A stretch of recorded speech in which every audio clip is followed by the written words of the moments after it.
Welcome to Heber Valley Podcast. I'm so excited for today's episode because we're sitting with someone that has built one of our most beloved spots on Main Street. If you've ever treated yourself to a soda, a sweet treat, or a cookie in Heber Valley, chances are you've been to Quench It. So I'm joined by Erika Stover, local entrepreneur, mom of four, a creative force behind the soda shop that is a community gathering place. So welcome, Erika. Thank you for having me. So we've known each other several years now. We have. It's been fun because I feel like our lives just kind of intertwine so often as our daughters have danced together and really just being in the community. I mean, you have been, uh, well, let me back up. Okay. So when I first met your husband, actually, you were still living down in central Utah. Yeah, we came from Ephraim before. Yeah. And I was at a tourism meeting where Chris was being recognized for his golf youth program. Yeah. And I didn't know him, but as they explained the program that Chris had created from scratch, I was so impressed because he really focused on the kids. And while he was a golf professional in his everyday life, I really got the impression that he cared about the kids beyond golf. And then it was interesting. Fast forward a couple more years, he became the golf pro here at Los Edge Mountain State Park Golf Course. And so that's really when we met because I knew Chris. I had a son that was playing golf. And then all of a sudden, Chris said, "Hey, my wife and I are going to start something on Main Street." And it took months. Oh, So months. you want Not me a to little tiny shop would take that long. I know. So walk me through because honestly, this was kind of my introduction to how difficult it is to start a small business. It was listening to Chris just talk about the red tape. And anyway, I would love to just tell us about that. First of all, finding a place on Main Street was nearly impossible. Just not drive-through buildings available on Main Street. And I think I dragged Maine from the good old days hundreds of times trying to find some place I could put a soda place. And I couldn't find anything. So then I just started looking for parking spots. And that one where I'm at was literally the biggest I could find and the only landlord who was willing to say yes. And even then, it took a lot for him to say yes. And so this was an idea that you had when you lived in central Utah. Yes. But you didn't do it there. In fact, you were a school teacher. Yeah. And I love that that's kind of part of your story.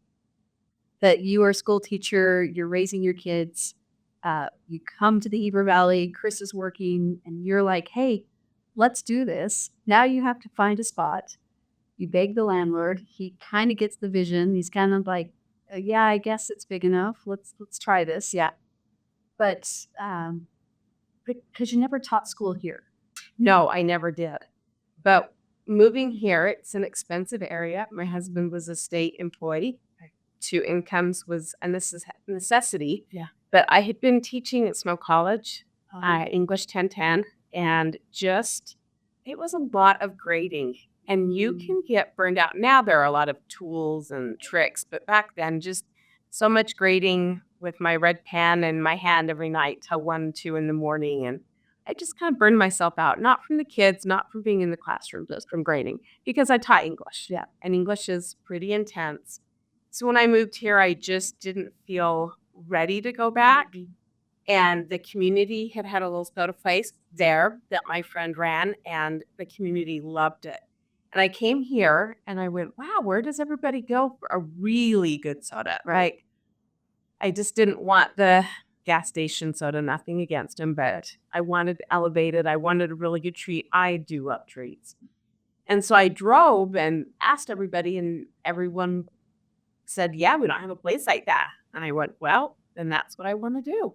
And that's what impresses me is you had a friend that had some experience, but it wasn't like, "Oh, I've done this before." You were like, "Hey, this is something that interests me." And I love that you admit that you love treats because I just love treats. that is our common. But here you find this postage size spot on Main Street and you turned it into this thriving beverage shop, but it took some bumps along the road. Oh, absolutely. So walk me through that first year of trying to get that little soda shack built. It really did take almost a year for us to get it. And we'd been told, I remember that our contractor told us that it would for sure be open by July 4th. For sure. And we opened December 4th. And what's the size? I want to say it's 12 by 18, I believe. Yeah, it's tiny. But we never anticipated being as busy as we are. I'm grateful for it. Don't get me wrong. Like, it is wonderful. But you can't see that in your vision, right? A lot of businesses struggle. We didn't know how the community would receive us. But yeah, it's tiny. And there were just so many hoops I didn't realize, trying to connect to the water lines and sewer lines and all of that was quite a feat. And they couldn't find where the lines were. The plans for that area are a little old. And so we had to really dig around a lot to find how to even connect. And we get okayed for one thing, and then they'd come back and they'd say, find something else that we had to fix. And it just went on like this for months and months and months.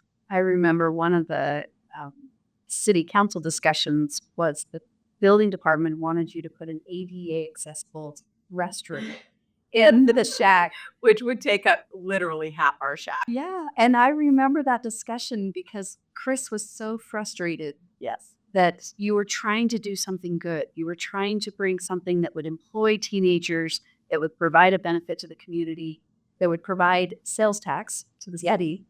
And it felt like just hurdle after hurdle after hurdle, not just to build it, but just the red tape, literal bureaucracy you had to go through. Yeah. Finally, they approved our ADA bathroom is in the building behind us. We rent a left unit behind us. Yeah. And that's where our bathroom is. But oh my gosh, it just was, yeah.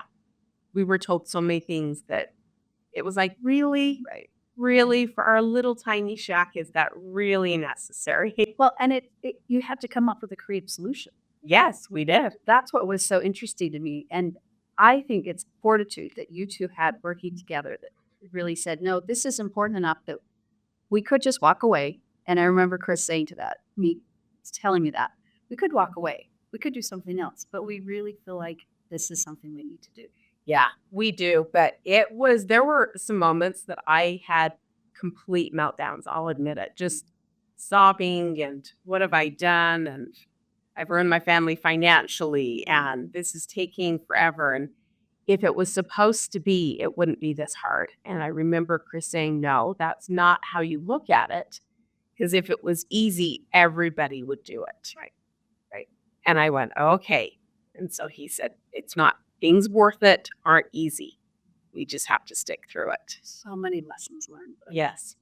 So many lessons learned the hard way. The hard way. Yeah. Even I remember the very first day driving there, very first day. And I was so nervous I wanted to throw up. And I got pulled over. On the way there, I just thought, nothing about this is easy. I'm even getting pulled over. But I tell you what, that police officer couldn't have been more kind to me. I think my taillight was burned out or something. And I told him what I was doing, and I invited him to get a drink. And he and his wife have come almost every day since. But yeah, I just thought, man, I can't even get into work. CDS, the world's against me.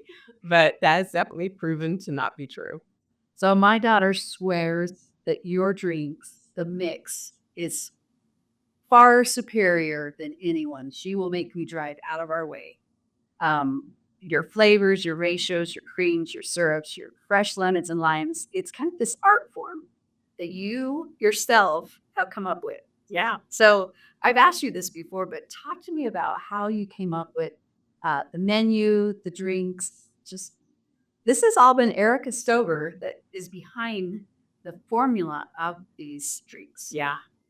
I always tease and tell people that I have a master's degree in education, which I do, and a master's degree in soda. Mixology. Yeah, mixology. I didn't want to open a soda place unless it was perfect, unless it was done right. I didn't want to charge, this for a soda unless it was the best soda people could get. And I remember I became friends with a Coke serviceman. And I couldn't even count how many hours I sat with him with my notebook and pen and just said, teach me. Mm. I want to know everything about what I need to do with my carbonation, what I need to do with syrup ratios, why, why is some soda good? Why is some soda not good? And I spent hours and at his tutelage learning everything I could. So when we opened, we changed our CO2. We change our syrup ratio. Coke will come in to most places and put their machines in and just set up the machines. And you're at the mercy of what the guys on shift that day feel like doing. And Chris and I, to all of our stores, will go in and recalibrate and rechange and taste test for hours and hours and hours. Or, we had huge filters in there and filtering is even a science because if you filter too much, the carbonation won't adhere to the water. And so you have to filter the right amount, the right filter. Oh, it's absolutely a science. But I wanted to do it right. So Coke and Pepsi, or just Coke? We are allowed to have 4 Pepsi heads on our machines, but we have a Coke contract. Okay, interesting. Because I know that's always, you're either Diet Coke, religious Diet Coke or Pepsi, and it's not the same. And Mr. Pibb's not going to count with Dr. Pepper, and you really have people that are very, like my daughter, specific about their drinks. So how do you come up with those drinks? And I love that you sometimes honor someone or name a drink after somebody. But how did you come up with this menu that is so elaborate, really? Yeah, in the beginning, it was my kids and I we'd gone to the grocery store, bought all of the sodas, all the syrups, and we spent so much time taste testing. And it's still not the same because a can of soda or a 2-liter just doesn't taste like fountain. Right. And then once we got fountain machines in, we continued to taste test and experiment. And yeah, I had a lot of soda in the beginning. And even now, we release a new menu in the spring and in the fall. Okay. And every season launch, we want new drinks on our menu. Yeah. And so I will spend hours and I have 2 employees that will come and help me because they're really good at it. And we'll spend hours just and coming up with things. We'll get ideas from customers.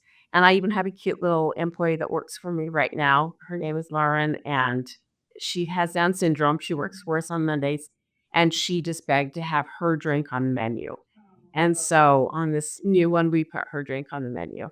Let's talk about your employees because I have trained a lot of teenagers. I think over my last 10 years, maybe 500 teenagers worked for me.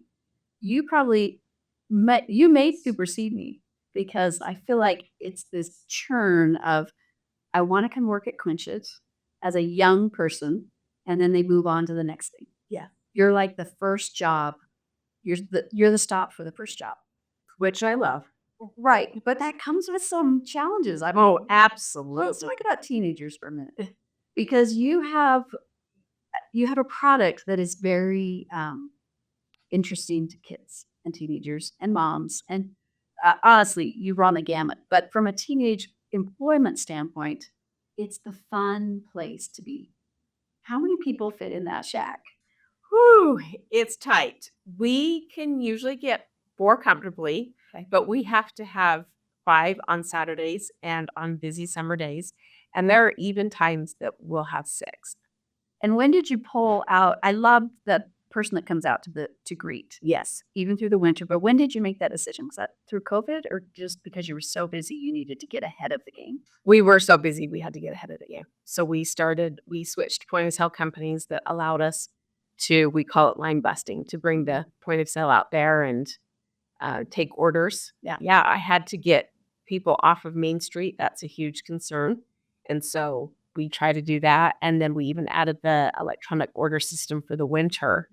And so if it's raining, snowing, or below freezing, then my employees use the headset. Right. And so we just have got to keep people moving. So that's why We did. And who determines who has to be outside? And do you have positions inside? When I come to work, would you schedule it? And then our shift lead changes rotations every hour. Yeah. Yeah. I've got great. So if someone wanted to apply, what's the best way to, do you have an online Yeah, application? it's quenchitsoda.com, and they just go to the employment or I think jobs tab and choose Heber City. We do get a lot of applications, and we're not always hiring. Right. And so, but when we are hiring, my manager, Jessie, who is phenomenal. I couldn't do what I do without Jessie. She is just the best of the best. And she does all my hiring. And so if we are in need of a position, she just goes online and looks at who's applied and does interviews, and we try to get the best. And it's not just teenagers. No, we have great adults that work for us. Yeah. It's really the gamut. And it is a fun place to work. We try really hard. We listen to music inside. I want the kids to enjoy their jobs. And it is a job. You're not just standing around. I mean, it's busy. It's a hard job. Those kids work hard. But I let them listen to music. The storage room behind us, I have an entire wall of treats, chips, and It's the break room. it's the break. If you need to get away from the crowd. Yeah. And so kids are allowed to go back there and get treats if they come from right after school and they're hungry. I want it to be a fun job because I also recognize how hard everybody is working. Yeah. It's that good constant though. You may have downtime, but it could be 5 minutes and then you're right back at it. Yeah. It feels like, well, actually, I'll tell my daughter sometimes, if the line's not long, we'll stop. And sometimes we stop when it is long. But I think you've done such a great job at trying to accommodate the community with the double lane, with the park by the shop. Talk to me about some of the things that you had to like reconfigure once you realized, oh, this is going. Like we actually have now created a problem, but you've been an amazing problem solver. Talk to me about that. My brain is very analytical.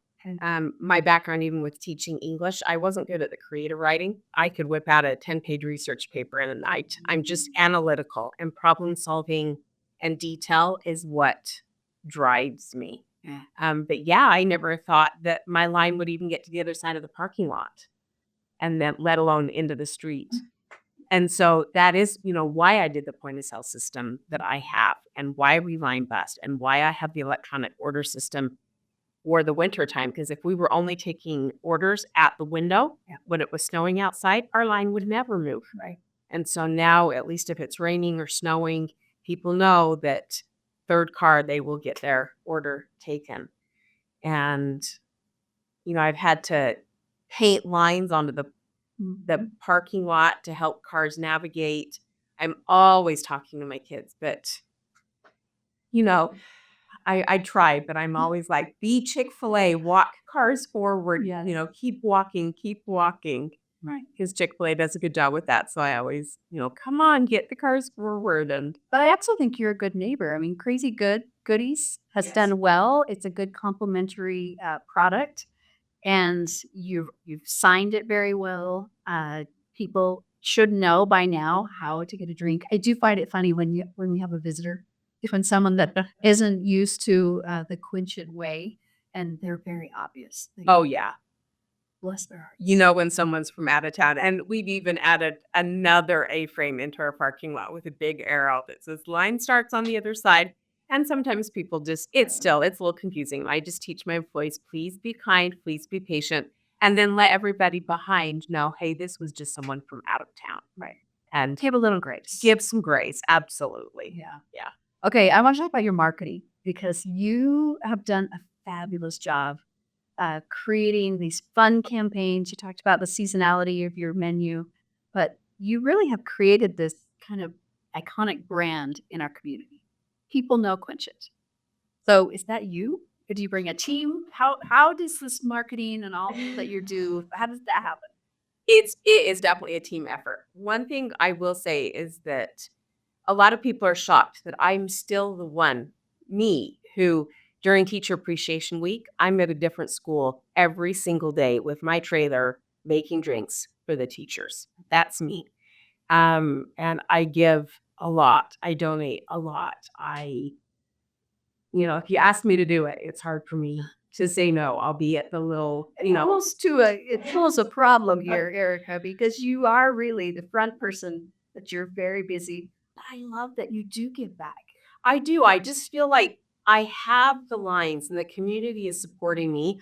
I can't ask or expect the community to support me if I'm not willing to support back. I don't like it when businesses say no because I'm like, it's the people who are keeping you in business. You have got to give back. Yeah, it's amazing. Last day of school, Quench It is always place beat. Feels like the whole middle school ends up in your parking lot. Yeah. And we have had to come up with some solutions for that. We set up a tent outside. I have about 10 kids on staff. We take orders outside. We have the whole system down so that our cars can still quickly get through line. But I love that. I love that, the kids, the community support us and want to be there. I love it. I still see people out walking. If I go into Walmart and someone has their Quench It cup, it's still just, yeah, I love it. And then I have a great, very talented marketing team. I'm not very good at social media. I'm good at the people stuff and I like people. I'm not good at social media. And so I've had to hire very, very skilled young kids with marketing degrees to do the social media part of my marketing.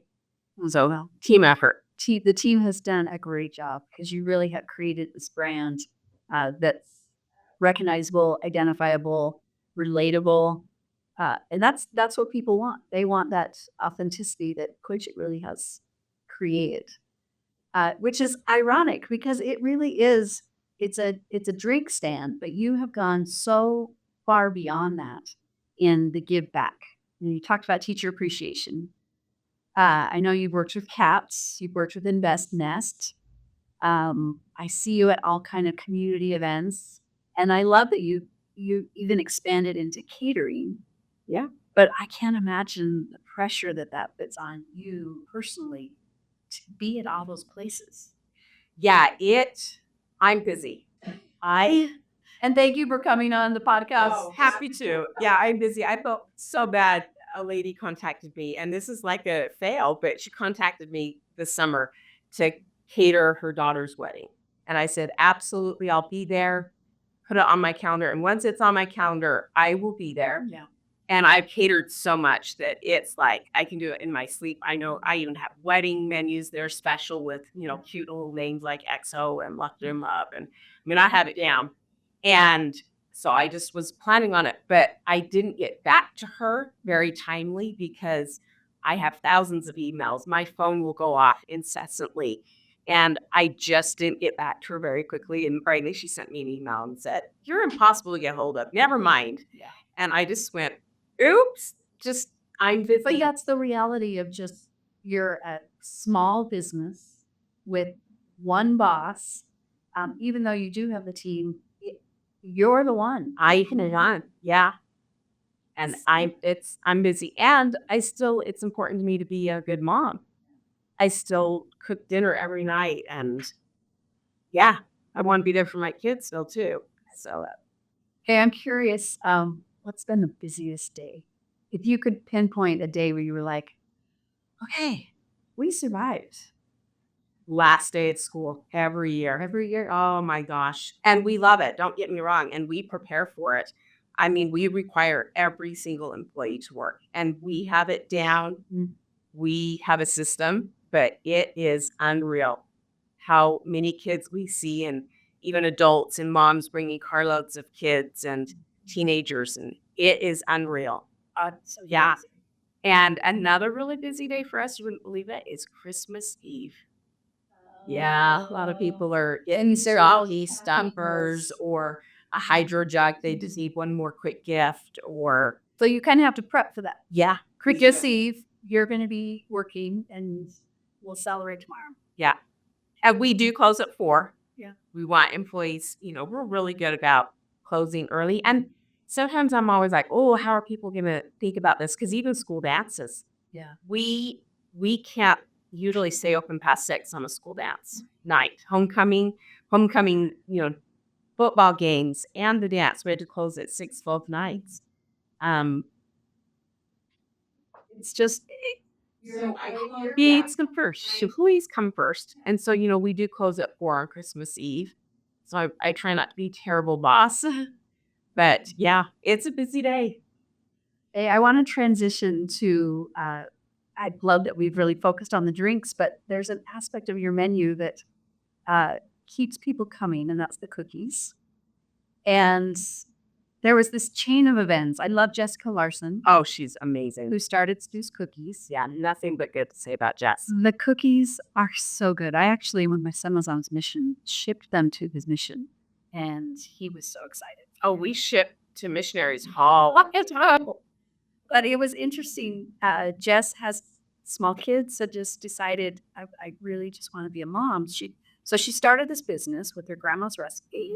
Has this cute little shop in Midway, and you developed a partnership where she was supplying the cookies to Quench It, and then all of a sudden she said, "Hey, I'm selling the business." Yeah. And she offered. Did she offer? She came to us first. Yeah. She had other buyers who wanted it, but she felt like I should get first option. Yeah. And I appreciated that very much with her. Yeah. So we mortgaged our home and bought Seuss. So how does that change in the dynamics of the business? Because now you're a wholesaler of a product that you receive and sell, but Seuss has its own satellite offices as well. Yeah, we bought Seuss for Quench It. Right. We did, but we still run it as a separate business. Okay. I mean, I still send invoices from Seuss to my Heber Shack, and You got everything. yeah, I keep everything very, separated. But yeah, sometimes I wear the hat as a Seuss owner. I mean, yesterday I was over there. We're looking for a new delivery driver. So I was doing interviews all day for delivery drivers. So I had the Seuss hat on. And then I left and we were having internet issues at the shack. So then I went to the shack and put on the shack owner hat and totally separate employees, separate manager. really separate. Yeah, I have an amazing manager at Seuss, Lori Muse. A lot of people know her. She's phenomenal, and she and I have a great team over there. But yeah, it's totally separate. And then, as I said, I had Jessie Shepard. That is just I'm blessed. I couldn't do it without the managers and employees that I have. I have great teams at both places. But Seuss's model is a little different. Where it Quench It, you've got the lines. You're very public facing. Seuss has this wholesale and shipping model that is very different. So how do you manage that? Obviously, Lori's managing a lot for you, and there's the baking part of it. Yeah, and I knew nothing about baking before I bought it. I remember talking to Jess one day in the parking lot, and I just broke down. I'm an emotional person. I broke down and started just crying almost uncontrollably. I felt a little bad for her. And I just said, I'm so busy. How am I going to do this? And I remember Casey, one of the employees, and she no longer works for me, but she came out. She just hugged me and she says, "We've got you. We've got you." And it was a steep learning curve. Wow. A steep learning curve. And even now, they don't trust me to be the one mixing the cookies. I can, but they do it better than I do. There's a really fun vibe in that shop. Oh, yeah. The women that work there genuinely seem to enjoy themselves. But what I actually love the most when I go in there is the sampling. And when they start saying, "You got to try this. You got to try this." Yeah. And I think it's so fun that, those employees are so proud of the product. Yes. That they want people to experience the varieties. They do a cookie of the month. Yeah, they're still doing that. Do you have a favorite cookie? Well, speaking of cookie of the month, this cookie of the month happens to be my favorite. I'd say pumpkin chocolate chip Nutella. And it is I've always loved pumpkin chocolate chip, but this is on steroids. That Nutella swirl in it is, even if you don't like Nutella, you'll love this cookie. I've never met anybody who doesn't like it. All right, I've got to get you to try it. Oh, yeah, you'll thank me. And then as much as I love chocolate, like I could probably eat chocolate for breakfast, lunch, and dinner. My favorite cookie is our lemon cookie. Mine too, actually. Oh, that is a good cookie. I actually have two favorites. That's your other one. A lemon, I could eat year round, Yes. but the sugar snap dipped in white chocolate Oh, the ginger snap cookie. Yeah. is so good. And we actually just added that to our winter menu as kind of a full-time offering. Good addition. Yeah. That's Chris's favorite, my husband's favorite. He loves that cookie. Yeah. I was thinking about in preparing for this podcast, 20% of small businesses fail after the first year. And you've been in business how many years now? Almost 11. You made it. Yeah, we made it. What's next? When you look at, okay, well, let's talk about what's next. Chris and you decided, hey, we've had so much fun with Quench It. We want to share the love. You franchised this. We did, but that was actually originally not in the plan. Okay. I just was going to be happy owning my little store on Main Street. Some people came to us and said, hey, we think you've got the best product and we want to duplicate that and we want to open one. And so I thought, oh, franchising, how hard could it be? Oh my gosh, it's been the hardest thing I've ever done.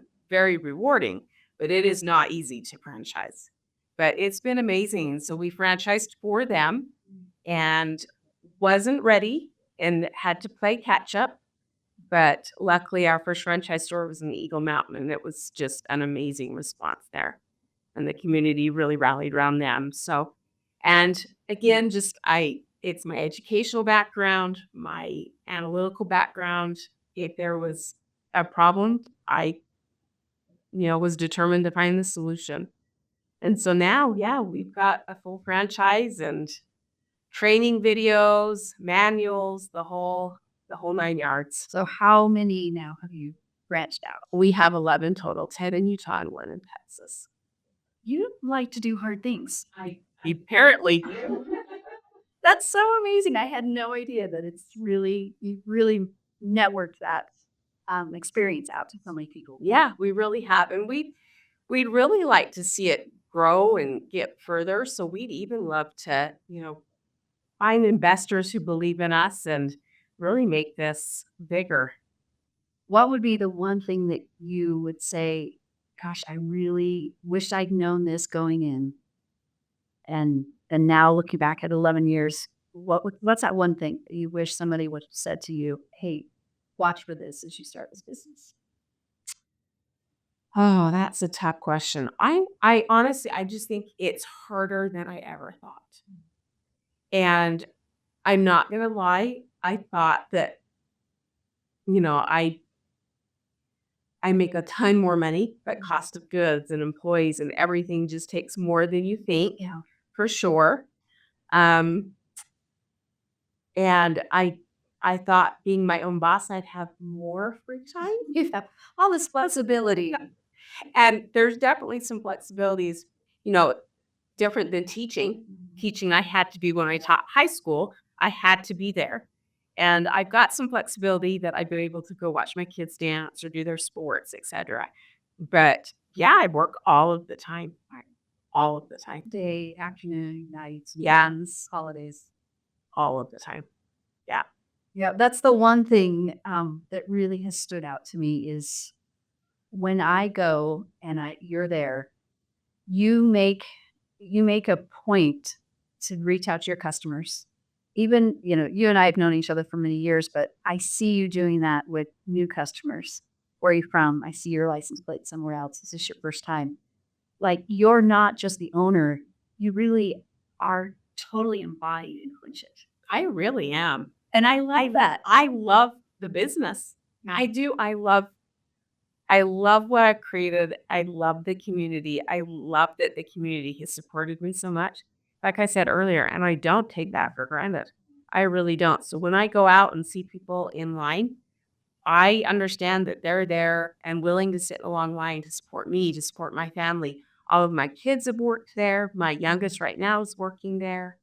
I love that we have been able to employ so many teenagers and moms, and I don't take it for granted. So when I see people out in line, it makes me happy that they're willing to support this little family business that I took a huge leap of faith and I did. I love that. Okay, I have some rapid fire questions. Okay. What's your favorite drink?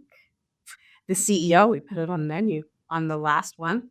It's Fresca, and then I add caffeine shots because we have tasteless caffeine shots that you can add. And so I always add those because I still eat my caffeine. And then it's grapefruit, fresh lime, and frozen raspberries. Say that sounds totally anything else. I think we have the same taste buds. Yeah, it is amazing. It's funny because people automatically assume I'm a Diet Coke drinker because the dirty Diet Coke is so popular. Yeah. But my grandma raised me on Sprite, and so I like the light color. Yes, drinks a little bit better. The CEO. Yes. Let's try it. Okay, favorite place to escape when life gets chaotic. Anywhere my kids are. I just love being a mom, and I have 4 amazing children. I was thinking you were going to say my car. It's like close in, turn the radio up, and I will say, yes, I don't necessarily love driving, but I'm a huge Libby. Because where I used to teach English, I don't have time to read it anymore. But that Libby library has saved me, and I love being in my car driving so that I can listen to my books. So that was one of my questions. All those years teaching English, what's your favorite book? If you could pick one. It's usually the current book I'm reading, but I love historical fiction, so I did The Nightingale not too long ago. Oh, that was good. It was deep, but it was so good. Anything from Mara Hanna. Yeah, she's amazing. And then I do a lot of self-help books. Like right now I'm listening to Atomic Habits. Yeah. I'm not very far, but I can tell already I love it. But there was a book and it's called Dangerous Love by Chad Ford. And it sounds like it's some spy novel or something. Not at all. It's how to love people in family, in business, in just the community. It's an amazing book. I may need that. I may need to read that one. I think everybody should. And just it helps you look at people in a different way and how to, I meet challenging people every day. And it just teaches you how to just use love to handle and diffuse situations. Okay, with 4 kids and a busy husband, what's the thing that brings you guys together? With you, your schedule, with Chris's crazy schedule, what brings you together? I would say that I am really big on our traditions. Like my oldest is 26. And this Saturday, we are still going as a family to the pumpkin patch. We've gone every year since they were little tiny kids. And we've always gone down to Rolly's Red Barn. This year, everybody lives in Salt Lake, so we might go up to Corn Valleys or someplace up north. But we love going to the pumpkin patch and picking out our own pumpkins and carving them afterwards. And then we're watching the U of U BYU game on Saturday night. The rest of Utah. We're all in Yes. this together. The Holy War. It's a good fun time. It is. And I love doing traditions. And I love that my kids, I've only got one left at home and one in Florida now, and then the other 2 are in Salt Lake. But I love that my kids, I think because I have established these traditions from when they were little, they're still willing to come home and do all of these crazy things that mom has done since they were little. I love it. I love that too. Okay, as we wrap up, I'm thinking about this cute little teal shop that holds so much love in it. And it doesn't surprise me that that's one of the books that really has inspired you because you embody that. You've created this business that has become this community hub. You talk about the last day of school, the parking lot is full, every middle schooler is there. You've reached out to the high schools, you've created all these amazing things, but you really have created this community hub over treats. But I think it's so much more than that because it's your vision that made it all happen. It was the hard work, it was the perseverance, it was the willingness to get up and do hard things. And I think so many people miss that when they look at small business owners. They think, oh, wow, I see that long line at Quench It. Obviously, they're killing it. And the reality is, it's successful because the time that you've been willing to put into it. And it's it's really about caring about people that have made that product so successful. So kudos to you. Thank you. You really you've made a great difference in our community. As we wrap up, though, I have one last question. Okay. Why do you do it? Why do you do what you do? Why do you could have pawned it off and hired people to cater and do the weddings, but you don't. It's you. So why? It's a little bit, sometimes I feel, well, I just don't think anybody's going to care as much as I do.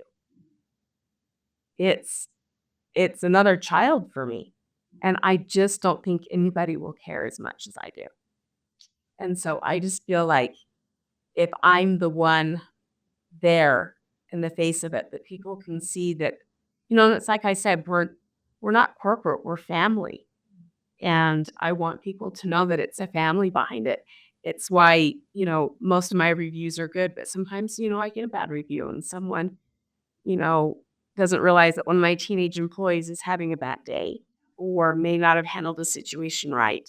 And I just think, oh, but there's people behind that and there's a family behind that. And do you understand what you're saying? And yeah, I just, it's another family for me. I think it's so true. And it really comes down to love Yeah. and hard work. And you have shown both just so extraordinary. So well done. Thank you very much. Erika, thank you for coming in early this morning. We're so grateful for the community that you've built. We're grateful for people like Gordon Law Group that have allowed us to come in to do this podcast, Heber Valley Life magazine, and you, the listeners, and people that are watching online. So thank you so much. Tune in again. I'm Rachel Kahler with Community Alliance for Main Street. I've had such an amazing morning talking with Erika Stover of Quench It, and we'll catch you again next time. Thank you.